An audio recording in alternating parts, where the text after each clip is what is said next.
All right, so good morning, everyone. Today we are going to be talking about becoming a better ally. I am Mrs. Belcher, one of your school counselors, and today we have a lovely opportunity. We have Dr. Beth Trammell with us, and she has been working with Yorktown for 2 years now, and she is our community mental health liaison. So again, today we are going to be talking about becoming a better ally. And so I'll let Mrs.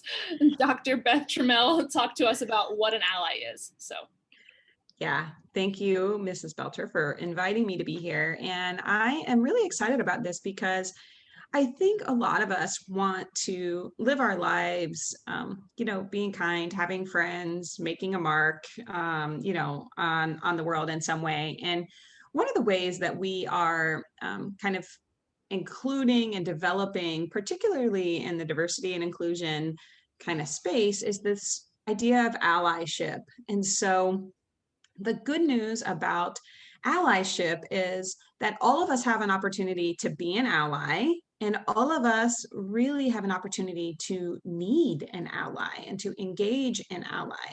And so let's talk a little bit about what this means. So within the sort of diversity and inclusion space, we have a lot of different definitions for what allyship means. And really, at the end of the day, it is thinking about how we all live. In some area of our lives, we live in the majority group, right? So that kind of represents this big circle here. So in our culture, the majority group would include white, male, able-bodied, Christian. They're the folks that make up the majority of our culture, right? So if we're just looking statistically at the number of people who are within those subcategories. And so to be an ally, it means giving up your space in that big circle to join folks that live in the smaller circle or the minority group. And I'm kind of just, giving you a visual here, but essentially we're joining them in their needs, in their cause, in their voice, and figuring out ways that we can kind of expand that in solidarity with them. And so this may mean extended kindness and grace through support and action. And it means not joining in the majority group's maintenance of power at the expense of other people. And so as I kind of help you wrap your head around this, I want you to think about allyship in a couple of other ways in terms of what allyship is and what it isn't.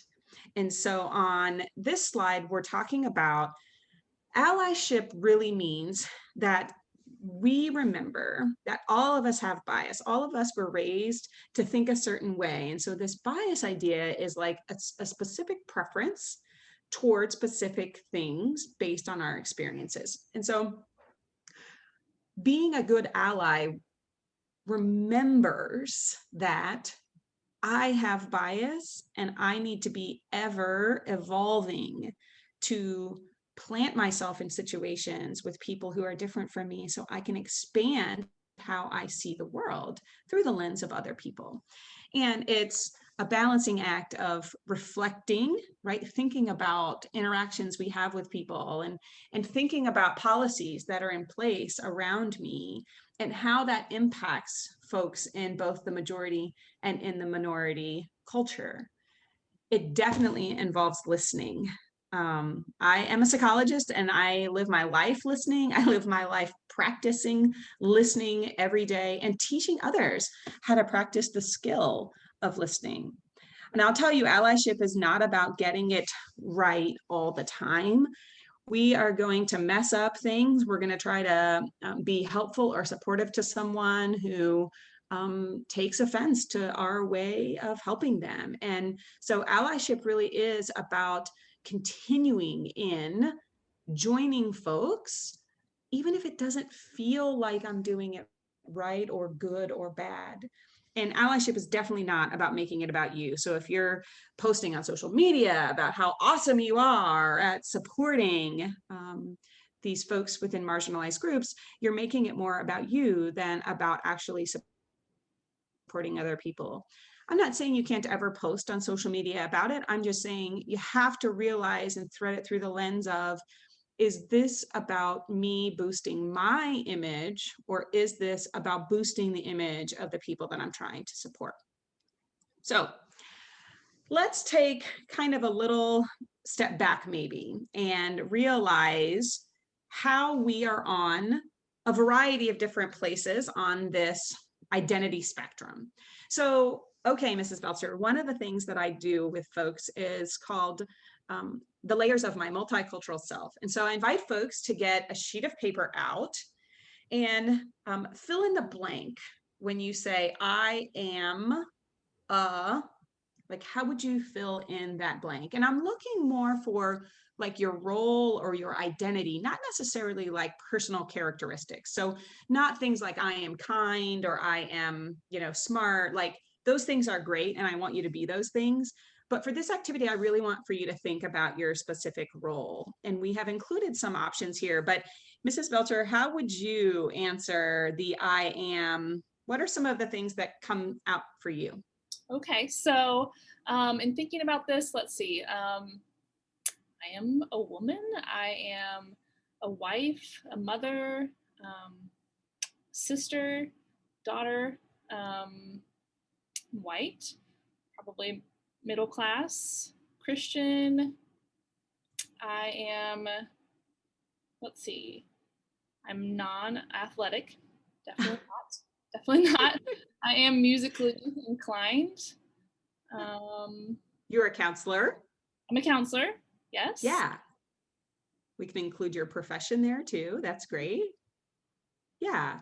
So you see that as you are kind of talking about these things, and really, I'd encourage all the folks that are listening, we're going to have you pause the video and you're going to actually write out each one that you are, and maybe share with the person next to you or get some ideas from the person next to you that you're like, oh yeah, okay, I am that too, or oh, I didn't think about that one. So maybe take a pause and here and write out what your identities and your roles.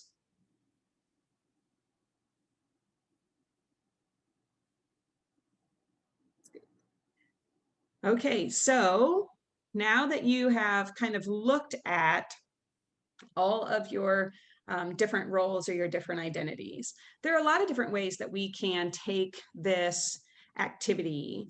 And one of the things that I just want you to notice here are the ways that maybe you are in maybe the bigger circle group, or the ways that you're in kind of the smaller circle group.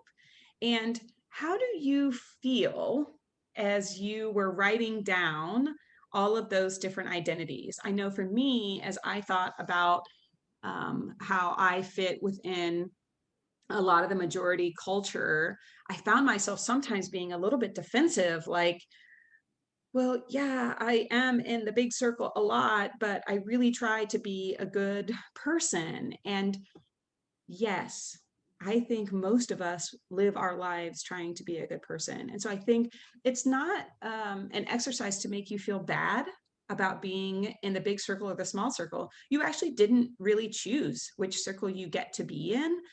And so don't fall into that shame or guilt about which circle. Just realize which circle you're in so that you can either engage another ally or you can become a better ally. And so I think the final thing that we want for you to think about is allyship should look like something, right? Most of the time, allyship is action oriented. It starts as reflection and awareness and knowledge oriented, but then it has to move into action. And so we encourage you to take some time now to think about, what does allyship look like? How would I know that someone is an ally? And that's going to be important if I need to engage an ally to join me. But it's also important for us to think about how other people see allyship. And so, Mrs. Belcher, are there things that come to mind for you when you think about, what does this allyship look like?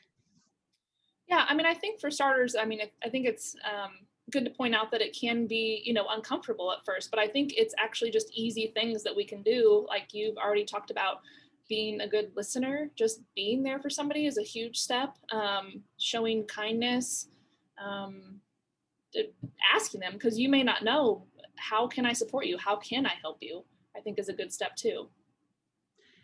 Yeah. And I think acknowledging, that you want to be helpful. And, you know, I think we sometimes think, well, I'm going to be helpful and I'm just going to do this, right? And sometimes that's actually the opposite of what our friends may need from us. And so I love that you mentioned kind of, yeah, like ask and be in relationship with people who are different from you. I cannot say this enough, that the more we spend time with people who are different from us, so on the other end of that spectrum of any of those identities, the more you can engage with folks in deep, true relationship with them, not just like, oh yeah, I have friends who are Muslim. Like, okay, but are you spending time with them? Are you engaging in relationship with them? Meaning, do you have conversations? And so the more you can do that, the easier it's going to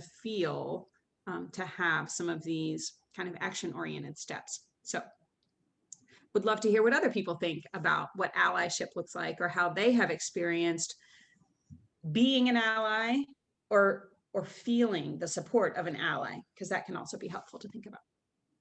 All right, so at this time, thank you, Dr. Trammell, for joining us. We really appreciate it. And if teachers, if you could just take a few minutes to kind of just think of as a class and have a bit of a discussion about what does being an ally look like. And you could also maybe include kind of how have, maybe the students could mention how have they been an ally in the past if they felt like they have done so, but mostly just talking about what is an ally and what does it look like. So thank you for joining us and have a good rest of the day. All right. See ya.